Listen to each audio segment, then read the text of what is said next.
സാമൂഹിക സുരക്ഷാ പെൻഷൻ സർക്കാർ ജീവനക്കാർ കൈയിട്ട് വാരുന്നതായി ധനവകുപ്പിന്റെ കണ്ടെത്തൽ. ഉന്നത ശമ്പളം വാങ്ങുന്നവരടക്കം 1458 സർക്കാർ ജീവനക്കാർ സാമൂഹ്യ സുരക്ഷാ പെൻഷൻ കൈപ്പറ്റുന്നതായാണ് കണ്ടെത്തിയത്. ധനവകുപ്പിന്റെ നിർദ്ദേശപ്രകാരം ഇൻഫർമേഷൻ കേരള മിഷൻ നടത്തിയ പരിശോധനയിലാണ് വൻ തട്ടിപ്പ് പുറത്തുവന്നത്.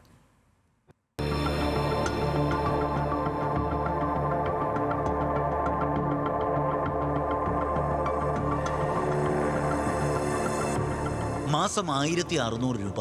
അതുതന്നെ സർക്കാരിന്റെ സാമ്പത്തിക പ്രതിസന്ധികൾക്കിടയിൽ കുടിശ്ശികയും ഗഡുക്കളുമായി മാസങ്ങളുടെ ഇടവേളകളിൽ മാത്രം കിട്ടുന്ന പണം. സാമൂഹിക സുരക്ഷാ പെൻഷൻ, കർഷക തൊഴിലാളി പെൻഷൻ, വിധവാ പെൻഷൻ, വികലാംഗ പെൻഷൻ, അങ്ങനെ ദുർബലർക്കും ആലംബഹീനർക്കുമായി സർക്കാർ ഏർപ്പെടുത്തിയ വിവിധ ക്ഷേമ പെൻഷൻ പദ്ധതികൾ. അതിൻ്റെയും പങ്കുപറ്റി വരികയായിരുന്നു 1458 സർക്കാർ ഉദ്യോഗസ്ഥർ. അക്കൂട്ടത്തിൽ ഗസറ്റഡ് ഉദ്യോഗസ്ഥരും കോളേജ് പ്രൊഫസർമാരും വരെ. ഇത്തരത്തിൽ തട്ടിപ്പ് നടക്കുന്നതായി മാസങ്ങളായി ധനവകുപ്പിന് സംശയമുണ്ടായിരുന്നു. മസ്റ്ററിംഗിൽ ഗുണഭോക്താക്കളുടെ ഇരട്ടിപ്പും മറ്റും ഒഴിവാക്കിയതിനു ശേഷമാണ് ഉദ്യോഗസ്ഥർ ക്ഷേമ പെൻഷൻ വാങ്ങുന്നുണ്ടോ എന്ന് അന്വേഷിച്ചത്. ഇൻഫർമേഷൻ കേരള മിഷൻ നടത്തിയ പരിശോധനയിലാണ് ആർത്തിക്കാരെ കൈയോടെ പൊക്കിയത്.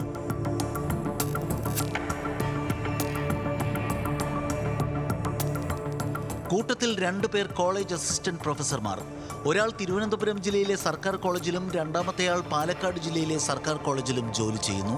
ഹയർ സെക്കൻഡറി അധ്യാപകരായ 3 പേർ ക്ഷേമ പെൻഷൻ വാങ്ങുന്നുണ്ട്. ആരോഗ്യവകുപ്പിലാണ് ഏറ്റവും കൂടുതൽ തട്ടിപ്പുകാർ, 373 പേർ. പൊതുവിദ്യാഭ്യാസ വകുപ്പ് 2ാം സ്ഥാനത്ത് 224 പേർ.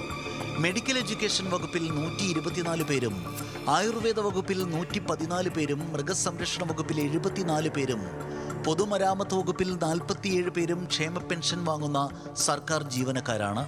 സാങ്കേതിക വിദ്യാഭ്യാസ വകുപ്പിൽ 46, ഹോമിയോപ്പതി വകുപ്പിൽ 41, കൃഷി റവന്യൂ വകുപ്പുകളിൽ 35 പേർ വീതം, ജുഡീഷ്യറി ആൻഡ് സോഷ്യൽ ജസ്റ്റിസ് വകുപ്പിൽ 34, ഇൻഷുറൻസ് മെഡിക്കൽ സർവീസ് വകുപ്പിൽ 31, കോളേജ് എഡ്യൂക്കേഷൻ വകുപ്പിൽ 27 പേരും ഹോമിയോപ്പതിയിൽ 25 പേരും ദുർബല ജനവിഭാഗങ്ങൾക്ക് ഉതകേണ്ട ക്ഷേമ പെൻഷൻ കൈയിട്ടുവായിരുന്നു.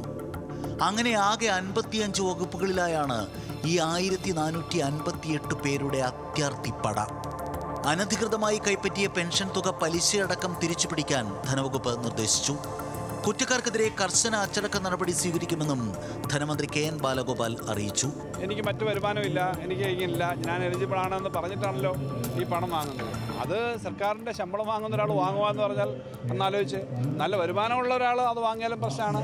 അതിന് സർട്ടിഫിക്കറ്റ് കൊടുക്കുന്ന പഞ്ചായത്തിൻ്റെയും മുനിസിപ്പാലിറ്റിയുടെയും ഒക്കെ ഉദ്യോഗസ്ഥന്മാരത് ചെയ്താലും തെറ്റാണ്. അപ്പം തെറ്റിൻ്റെ ഗ്രാവിറ്റി വളരെ കൂടുതലാണ്.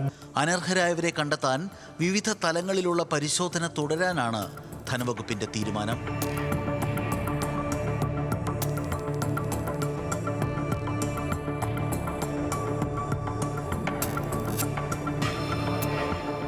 ഇക്കഴിഞ്ഞ മാസവും ക്ഷേമ പെൻഷൻ വിതരണം ചെയ്യാനും അനുബന്ധ ചിലവുകൾക്കുമായി 1500 കോടി സർക്കാർ കടമെടുക്കാൻ തീരുമാനിച്ച നാട്ടിലാണ് ആ പട്ടിണി കാശിൽ നിന്ന് ഗസറ്റഡ് ഉദ്യോഗസ്ഥരും കോളേജ് പ്രൊഫസറും അടക്കം കൈയിട്ട് വാരിയത്. ഏതായാലും അർഹതയില്ലാതെ കൈപ്പറ്റി ഈ പണം ഇക്കൂട്ടർ തിരിച്ചടക്കേണ്ടി വരും. പറഞ്ഞതുപോലെ കർശന നടപടി ഉണ്ടാകുമോ എന്നാണ് ഇനി അറിയേണ്ടത്. ബിനിൽ ലീല സാബു, ന്യൂസ് മലയാളം, തിരുവനന്തപുരം.